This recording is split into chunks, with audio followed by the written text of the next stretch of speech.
Hello, Kronotiq fans. Welcome. This is Izzy speaking. And I'm JC.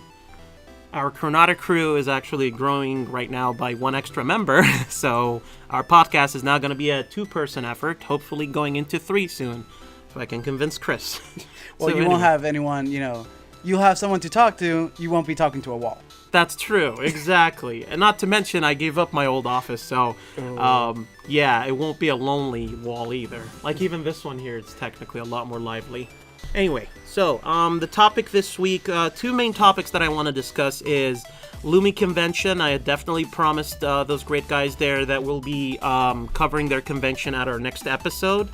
And the concept of scalability, managing smaller entities, businesses, and projects, basically, and the advantages and disadvantages of both.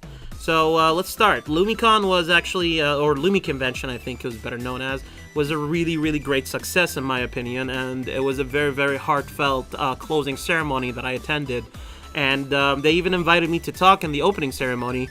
I told them to go and vote. What? Seriously, conventions dude, and voting should not be a thing. I know it's a family-friendly con, but dude, it was literally like 3 or 4 days before the election, so I kind of went out of my way to do that. I don't know, man. I don't know. We might have. I don't know. I mean, talking about how it was a couple days before the voting, which is November, how Lumi-Con itself was postered as the Halloween themed convention for the year, because we also have we have Holiday Anniversary, which is Christmas, of course, and having another one which is Lumi-Con. It's smart marketing, showing that, hey, for this time of year there's a convention, Halloween, right? And you're going for people who, of course, cosplayers. A ton of people do it on Halloween, so it's like, why not do it then? That's basically, honestly, I thought it was a stroke of genius to kick off your first convention at a very, very cosplay-oriented holiday or famous day. I mean, you don't get Halloween off of work, really, do you? Yeah. People ask for it, I guess, but I didn't it's not get official. Off, but... I didn't either. But I mean, it was a weekend though, so that's also smart too. You kind of get into Halloween early before I had to work that weekend, but I really wanted to go. But since you went, let me know. Let me fill you guys in. So that was the thing. Rudy, the host of the convention, was very, very kind to invite us there. And I asked him, was there any cost or anything like that for the invitation? He said no, and I was really happy to take him up on that offer. The company had gone through a lot, and honestly, I was very close to canceling from my end. Nothing, on his, nothing on his end. Like, it's not his fault or anything. It was more that we were restructuring and very busy. But I decided, you know what? It's a small convention, and it's a good friend, and I definitely promised them that I would. Basically oblige. So, and he had invited me a long time ago. It was one of the first people he invited. So I stuck through, and when I went there, I was very, very pleased. I was actually not disappointed at all for a small convention of that size. For its first year, they actually had a lot of synergy going on. And that's the thing that we'll be talking about scalability later and managing small things, is that there's a lot of magic that comes from a well-managed project like Lumi-Con. Yeah. So that's basically it. With it being small, you can do a lot more things together, and you can find people and events and all this stuff much more quicker than going at a bigger con. So management-wise, with them being smaller, how were there a lot of people there? That's the thing. There were a lot of people. I actually thought that the convention itself, in terms of the venue, it reminded me of older conventions that are no longer around, that are usually at that same venue. Chaoticon and other Halloween conventions that were at that same venue. There was a lot of we're not gonna get into details today. There was a lot of people that showed up, and I was really pleased to see there were all people that are well known in both the Orlando scene as well as the Tampa cosplay scene and the South Florida cosplay scene as well. Florida in general, all the Florida. Basically, Florida showed up at Lumi-Con, and I was really happy with that. It was a very comfortable convention. Now, we showed up there as guests, and Rudy, because of how small the convention was, basically he was very hospitable, and he prioritized our requests for anything like immediately. Like he would not basically come up with excuses on why he can't do something. He would get on the case to do it, and I think that's very manageable, you know, for smaller conventions. When you grow out of size, when you grow out of your original size and become big, it's harder to fulfill and focus on things. I mean, yeah, because if you're smaller, you're able to manage a lot of things. Yeah, so he was able to more. promise. He was able to promise every single thing that he said he would deliver on because of how manageable the con is. And that's going to be something we'll get into later. Anyway, so my overall experience was very good with this con, and let me get into, like, you know, the details for that. First of all, Kronotiq, we own Cons Against Our Sanity. We made a ton of money that day, and the reason mainly is because of all the customers that showed up. All the like, our marketing was our standard marketing that we do at every convention. So we have a standard set basically that we set up for our shop. We set up shop, like, you know, very quickly and easily whenever we get invited or whenever we buy a booth at conventions. But in this situation, this was a little bit special because we didn't need much in order to break even and profit. Like, our costs were limited, and remember, this was a generous invitation from Lumi-Con, and I'm definitely going to be buying a booth myself there next year because of how well they treated us. The thing is, we didn't need to put up too much effort to setting up shop, and yet we got a lot of positive feedback, you know, from people willing to buy our game. Reputation is important. Our own marketing came in, of course. Some people saw our ads and knew us. We did, of course, tell people that we were going to show up at Lumi-Con, but due to how the company was going through a tough time, our marketing for Lumi-Con may not have been strong back then. We were restructuring and in the middle of heavy lifting, basically, but people still showed up, and I actually attribute that to the con more than it is to our marketing. It really is a positive experience for marketing for other companies that go there. So yeah, it was very profitable to set up shop there. The night before we started selling, there was also a couple of panels that we did. There were two panels mainly. There was one panel where, because of how small the convention was, we didn't exactly have exclusive rights to a room. So what I did was I made do with the resources that were given, and I basically gave people hints and tips on how to win at the game. And then the next day we hosted a tournament. And the people who attended the panel the previous day were the ones who won. Wow, that sounds like you gave a lot of people a handicap. Well, it's more. Well, here's the deal. If you're not good at these types of games like Apples to Apples and Cards Against Humanity, you're gonna have a hard time with us. Basically, it's a tradition. For a second, I thought you were gonna throw out like Magic the Gathering or Yu-Gi-Oh. Oh God. Well, that's the funny thing. We gave out some exclusive cards that turned the game into that. We had some exclusive rules cards that could actually make the game strategic. And guess what? They used it. They used it at the tournament. They really did that. Wow. And the winners, of course, definitely, benefited from that. So I would say that we made do with the limited resources. We didn't have our own room, and that was perfectly understandable. No dust on them regarding that. But I turned the panel into a lecture, basically, and there was a TV that was available in the game room. So I used the TV and I used the game room to instruct people on how to play the game and how to play better. And I gave them some history lessons on how we made the game and what we were thinking regarding cards that go with certain other cards. Yeah, like a whole, like, this is what we did, this is how it's gonna go, and here's a little fun trivia. Exactly. So overall, with you know what you're given from them, you were able to do with what you have with what Lumi-Con was able to manage with what they were able to give to people, because like you mentioned, they are a small it's convention. Their first year. For their first year, they did better than expected. Yeah, and there's a lot of conventions that have like first year jitters that literally can make or break the convention. It depends on the attitude as well of the guests. Like in our case, I didn't want to impose too much. It was a generous invitation. So when all of this happened, I tried not to be too like greedy with what I'm getting as a guest. So it's very important, of course, that if you receive this kind of generosity, you reciprocate by not being too imposing. Remember, you can only give as much as you receive. Exactly. That's human nature. honestly, it delves into how the market works. If you treat others good, most of the time people will treat you just as good, if not more. Just treat others as equals. Exactly. That's what I did there. I knew this was a small convention. I knew that, some things require greater resources. So, yeah, I scaled it appropriately. I scaled my expectations and my requirements to operate accordingly, and it worked. It worked because they worked really well as well. And it was a success on both hands. I mean, from what you're saying, of course, you're going to go to Lumi-Con again next year. Absolutely. Hopefully, with that, with the success, they can be able to get, say, another hotel, a bigger venue, or whatnot. That's what we're going to be covering in the second half of this. So overall, I had a really, really good experience at Lumi-Con. 10 out of 10, I will go back. I would say, 9.5, of course, first year. I can't really give it a perfect score yet.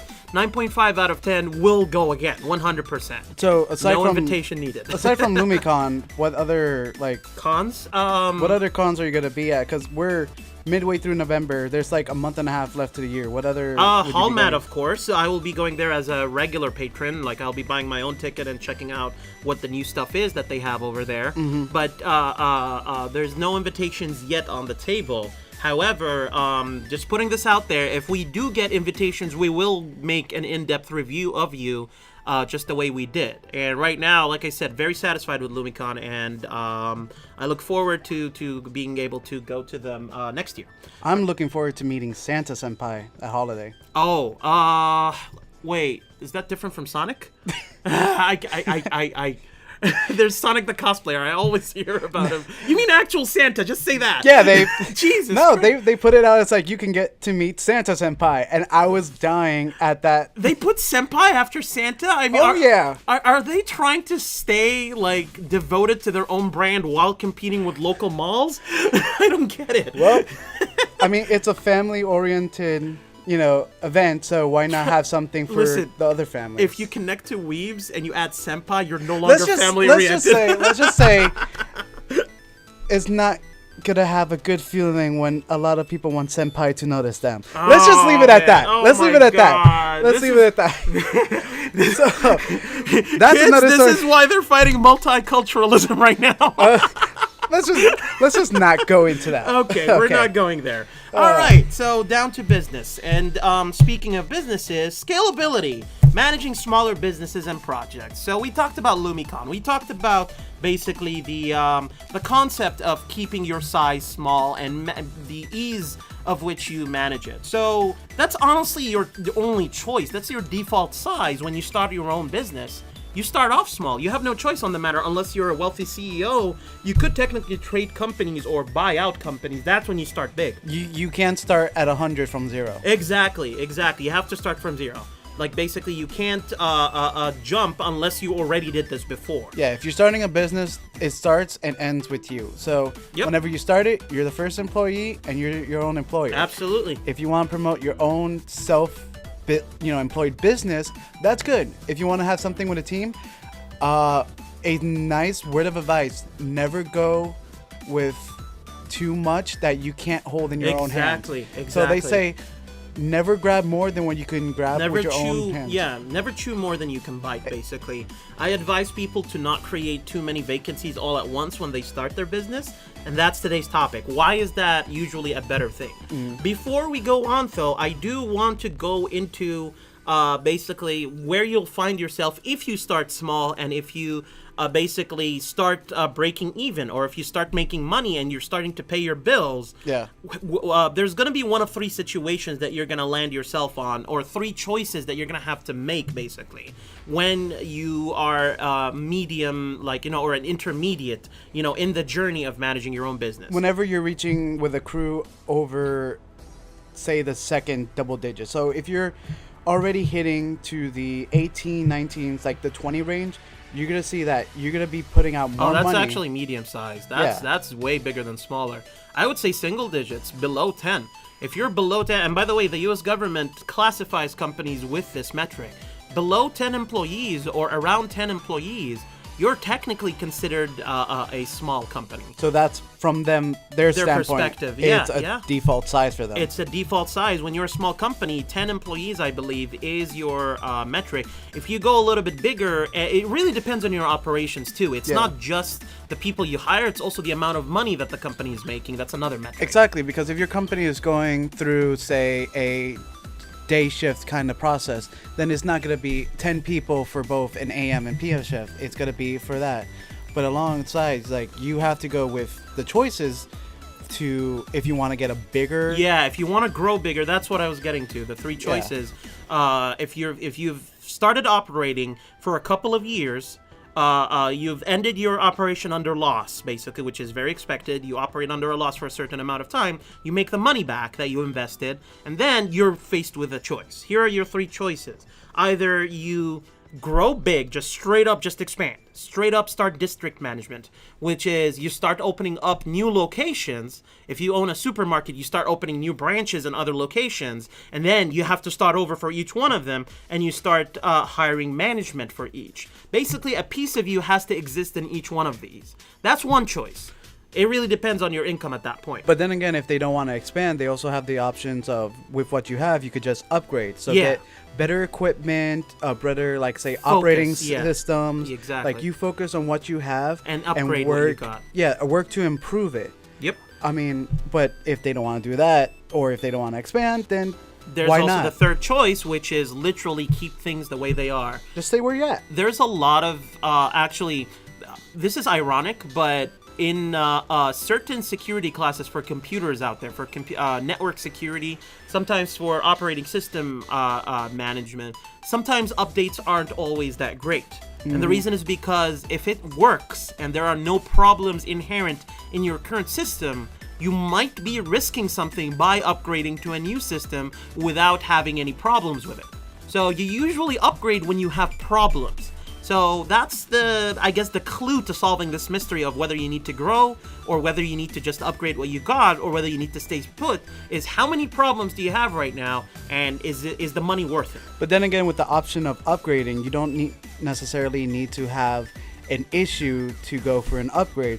If it could get you more money. Yeah. I mean, not getting enough money is an issue anyway. Because, just upgrading for a better performance, say, this thing is running, customer standpoint, exactly. Like, if this thing can help with getting, let's say, in a minute, like 5 clients going in and out, but you want it to be more, like 10 clients, make it 10, or even like you just a waste couple, their time less. like 8. There or might 10. not.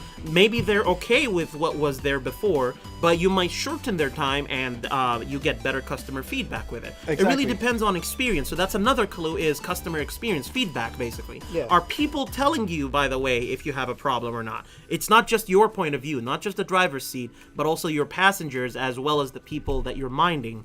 Are they telling you there's a problem as well? So feedback is very important to deciding. Because your customers, your clients, they're the blood of your business. Yeah, so without that's where them, the income comes from. Without them, you won't get far. Yeah, exactly. Unless you work in government, that's different. Again, another podcast, another day. I'm not going to touch that. But anyway, there are some problems with staying small. There are some problems with that. So we have to be fair and talk about those. Your most biggest one, of course, is limited income. Your options are always less when you're not making enough money.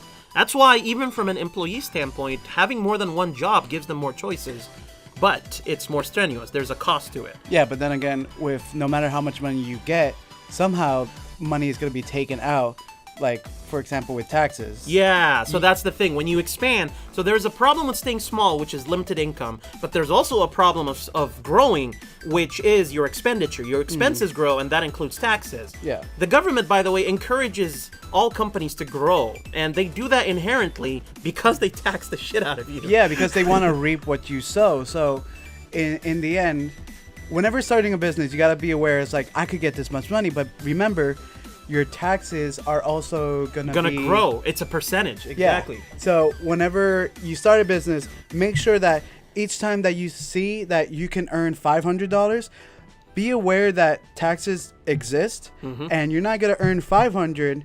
You're just gonna profit $400. Yeah, like basically whatever they're chipping off from you when you were smaller is going to grow when you're bigger because it's a fixed percentage. Even when you're smaller, just keep in mind that you will not have the full amount because you have to pay that extra expenses. That extra expenses when you expand. Also, another thing, if you expand too much, you actually might even find yourself in a different income bracket. So in terms of taxes, they have different tax brackets depending on how much you make. And if you expand enough, you quit from one bracket to the next. So there might be an advantage of staying in the same bracket and not expanding to the point where you go into another bracket. It really depends on, the next tax cut or whatever they do up there in Congress.